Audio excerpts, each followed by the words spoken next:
জয়পুরহাটে নানা আয়োজনের মধ্য দিয়ে আওয়ামী লীগের ৭৫তম প্রতিষ্ঠাবার্ষিকী উদযাপিত হয়েছে। দিবসটি উপলক্ষে আজ সকালে প্রধান সড়কে বর্ণাঢ্য র্যালি বের করা হয়। শহর প্রদক্ষিণ করে জেলা আওয়ামী লীগের দলীয় কার্যালয়ে দলীয় ও জাতীয় পতাকা উত্তোলন শেষে কেক কাটা হয়। পরে অনুষ্ঠিত আলোচনা সভায় জেলা আওয়ামী লীগের সভাপতি আরিফুর রহমান রকেটের সভাপতিত্বে বক্তব্য রাখেন জেলা আওয়ামী লীগের সহসভাপতি এস.এম. সুলাইমান আলী ও সাধারণ সম্পাদক জাকির হোসেন মণ্ডল।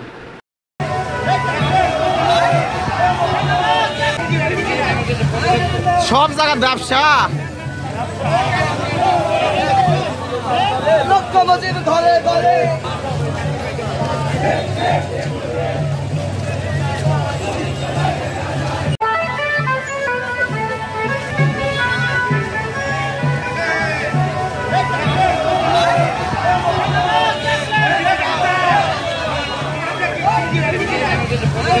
সব জায়গার ব্যবসা